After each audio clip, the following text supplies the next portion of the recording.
guys almost took a topple. The tripod was a little wobbly. Anyway, I finished the Cabana Clear and I'm almost finished with the mug guard here. Really liking this gel sunscreen from Dune. Fragrance free, water resistant, great for hair bearing areas. Let me know if you've tried it out. It's a real lightweight consistency.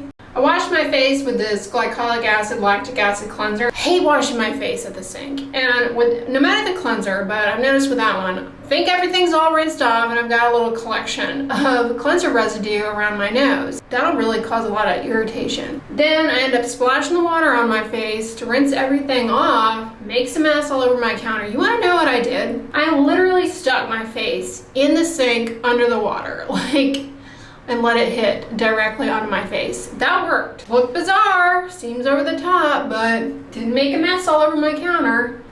Rinsed my face off efficiently. Because the splashing thing is annoying. Gets all over your clothing. I used to have these little things you can put on your wrist to keep the drips from going down your arms. I don't know where I put those. Just sticking my face under the water. I'll show you how odd it looked. I'm not gonna turn the water on because I just put my sunscreen on. But I literally did like this. Like, picture the water coming down here. I literally put my face under here. Then I, turn the water off, let the drips fall into the sink. I know it sounds weird, but the counter's dry, my face is rinsed. Could become a new habit. It kind of felt nice to stick my face under that stream of cool running water. I may do it again tomorrow. I might just do that again tomorrow morning. Y'all, we went to Costco last weekend, and what did I forget? My Kirkland Signature whole bean coffee. Yeah, I'm low on that, due to replace, and so that means I need to go back. All right, y'all, update on the almond croissant candle that I got from Bath & Body Works last weekend. It doesn't really smell like almond or croissant. It does kind of have a bakery aroma, but I really do not get almond with this at all as it's burning. All right, coffee's been brewing for 6 minutes, a plunge. I'm always on the hunt for 32-ounce coffee mugs. They're really challenging to find. I'm always scouring like eBay, and whenever I come across one, it's always the cheesiest mug. Like, it'll have some goofy saying on it. It's hard to find a chic 32-ounce coffee mug, not a tumbler. All right, I'm ready. I'm fixing to go run some errands, but back for another behind the scenes testing out SPF lip balms, and today I'm gonna try this Make It Pop from Black Girl Sunscreen. I love Black Girl Kids. As a side note, this is a broad spectrum SPF 50 zinc oxide sunscreen. What do you guys think? SPF 50, not too bad. They also make it in a clear colorless gloss. French Kiss is the shade. So I filmed a video just now on sunscreen mistakes to avoid that should be up. One of them is relying on your foundation as your only sunscreen. Looks like Boots number 7 has an SPF 50 medium coverage. I mean, the reason this is a mistake is most people are not going to apply foundation thick enough or to like all surfaces, like ears, for example. It has titanium dioxide and some chemical UVB filters. The nice thing about this though is the iron oxides may also offer some additional protection against visible light that can contribute to hyperpigmentation.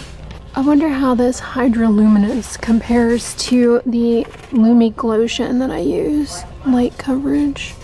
They also have a Lift Illuminate foundation with SPF 15. Yeah, see, by the time you put that on and it's all said and done, it's probably closer to SPF 5. I'm curious to try at some point these Derm Solutions products from number 7. They have a hydrating cream cleanser, an oily and blemish prone skin daily lightweight moisturizer, and a dry and sensitive skin 100-hour hydration cream. Oh wow. Here's a giant lip smacker lip balm. That giant lip balm trend over on TikTok is so wild. Look at this. Is that another lip balm there, or is it just a keychain? Looks like it's another lip balm, but I could be imagining that. Peach and lemon. Ooh, blueberry. Contact cheilitis, don't mind if I do. Check it out, you guys. Walgreens has a new SPF 50 fragrance-free sunscreen lotion that's supposed to be similar to a Sun Bomb's chemical sunscreen. $11.99. They've had this unseen dupe for a while now. SPF 40, water resistant. And they've had the glow screen dupe for a while now too. This mineral sunscreen. Supposed to be like Neutrogena's mineral SPF.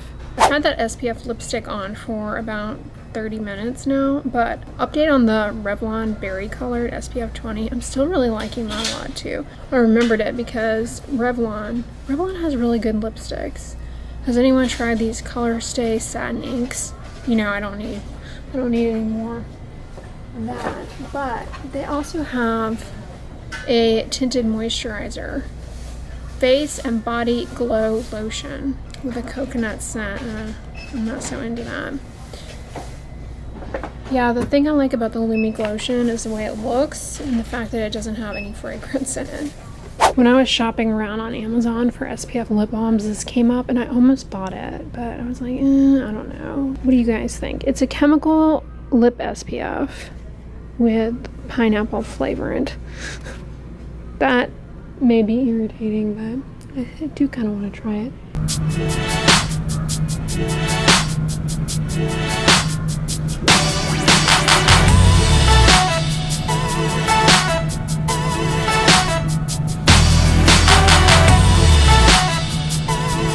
But speaking of the Black Girl sunscreen, this one's really good and it's still $9.99, which is great. Water resistant, works really well on the face and the body. Like this is an underrated sunscreen. They have some little mini personal fans. These are actually really good if you get rosacea flare-ups from the heat. Well, I mean, I haven't specifically tested these, but I'm saying like having a little cooling fan. I saw H-E-B, which is a Texas grocery store chain, has scented spray sunscreens. I wonder if Walgreens is trying to compete with them. I mentioned this one other time I was in here that I wanted to try and see what the banana scent was like. Then they've got this zinc oxide. This would be really good around the eyes probably. I'm willing to bet it has a heavy cast. No fragrance though. And they have a spray version. Oh my gosh, you guys, I don't know what Builder is, but I love these Hello Kitty characters. I want Hello Kitty, I want Keroppi, and I want My Melody. And they're only $2.99, but I don't need that.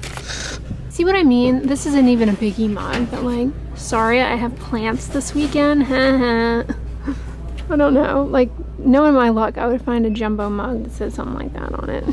It's like, if you guys know me, I'm pretty negligent with the plants, so it wouldn't really fit. What are these jelly fruit candies? Sour Surprise. Is that just like shooting sour jelly into your mouth? These remind me, there used to be these little, I want to say they were like boba tapioca starch candy things that came in this little pod that kind of actually looked like a Keurig pod, but before the Keurig pods were around. And I seem to recall kids like asphyxiating on those because they'd shoot them back into their mouth. That's kind of what this reminds me of. And now I don't see those anymore. I'm sure they still exist. They were really popular in like Asian grocery stores. Look y'all, Sprite came out with Sprite plus tea. I wonder if that is as carbonated. Like, it doesn't look, I'm tempted to shake this up. I know that's like, I'm not gonna do it, but I would think that adding tea to Sprite would make it kind of flat. But I swung into Home Goods and look what I scored. Wasn't even expecting to find anything. I wasn't even looking for anything in particular, and I was gonna film in there, but they had the music blasting. It was kind of crowded. Look how pretty. I got these drawer knobs because you'll recall I have that wicker vanity in my bedroom that I got at the antique vintage shop, and I wanted to replace the knobs because they just don't go with my style. And I love these. Guess how much I paid for these? 6 knobs, $5.99. I thought that was a really good deal because I've been looking for knobs and they're either too industrial looking or too goofy. These are perfect. And but regardless, they're always pretty pricey. $5.99, I thought that was a good deal. compared to $9 originally. I guess it's not a huge savings, but $4, I'll take what I can get. Casa Decor. I think it'll look nice on the white wicker, the blue and white. So yeah, Home Goods, you know, you gotta go in there and keep your eyes and your mind open. You never know. Although they have some weird stuff in there sometimes, you guys. Like, they had these chairs that were like giant ice cream sundaes. I mean, I guess if you have an ice cream parlor, that's perfect, but what's the average person gonna do with that? I have no idea. Make an ice cream shop themed nursery for your baby? That'd be cute, I guess. They're not gonna remember that. If I were Celamax, I would market this as a moisture sandwich, because that's how I've been using it. Basically, at nighttime for my skincare routine, I, get out of the shower, my face is wet from cleansing my face in the shower. Put this on as my first step. Then I come on with tretinoin and moisturize my body after put tretinoin on my face, get in my PJs, get all dressed, and then that's all dry. Honestly, at this point, I can be done. I can be done because skin feels moisturized, hydrated, and it's fine. But you can come on over with a rich cream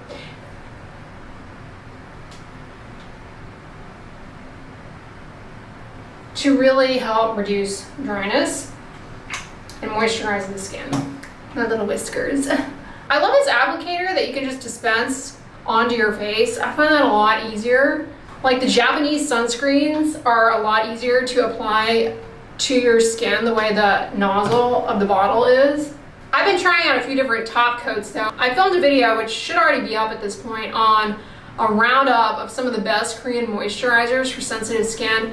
That was included, and also this. This is another one you could use as the top coat moisture sandwich, the Anua 3 Ceramide plus Panthenol. This has ectoin in it, which is an ingredient that shows promise for helping to defend against pollution. This product has more of a hydrating feel in comparison to some of the others that I reviewed. I mentioned this in the video though, these work great as eye creams that's a big lob, you don't need that much.